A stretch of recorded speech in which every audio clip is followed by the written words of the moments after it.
Hello, I'm back. Okay, so we did the bulk rise, and then we did the second rise, which is about 30 minutes to an hour. Now we're ready to bake. The oven's preheated to 450 degrees. I did not preheat the Dutch oven. I found that it doesn't make a difference if that's preheated or not, so this is cold.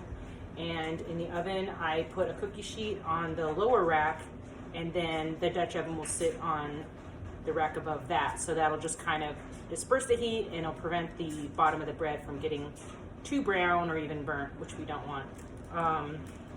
Okay, so I'm gonna take the dough, and what you wanna do is flop it over onto parchment. I like these individual parchment baking sheets because anything that makes this process easier, takes the guesswork out of it, I'm all for it, especially if you're doing lots of breads at once.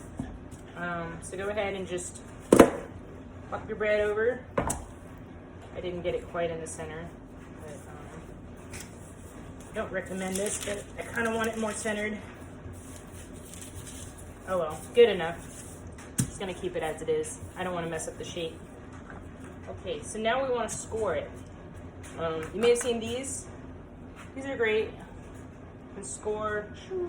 The reason we want to score is so we can control where the bread splits open, so it doesn't just break or not break open at all. You want it to break open so it can rise. I actually like this little guy. I think it's more precise. You can do more intricate designs. One thing you could do, and I didn't do this time, is you can do the second rise, the last 10 minutes in the refrigerator, and it just makes it a lot easier to score.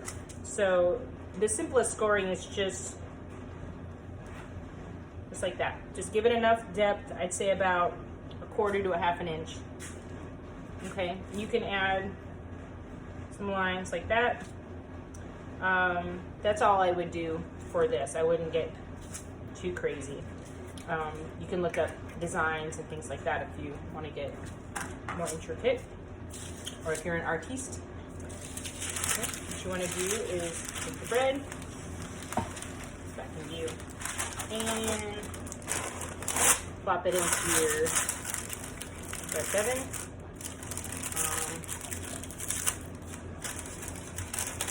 I like to tear these off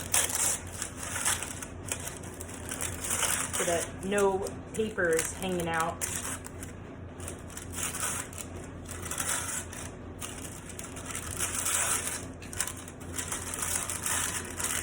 Kind of smooth it in there.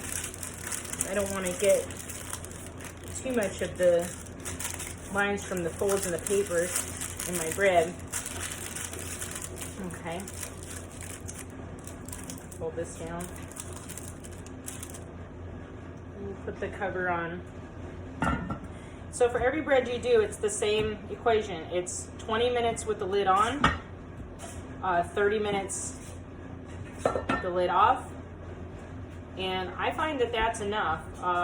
The book will also say 10 minutes with the bread directly on the rack. I find that that's not needed, and sometimes it makes the bread too burnt. So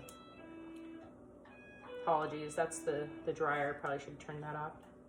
Okay, so we're gonna put this in the oven. Remember, 20, 30, 10. 20 minutes with the cover on, 30 minutes with it off. And I usually just take it out of the oven at that point. Take it out of the Dutch oven with my handy dandy heat-proof gloves or oven mitts, and then put it on a cooling rack and let it cool for about an hour, and then slice into it and enjoy. I will come back to you when I have the final product to show you. Okay, bye.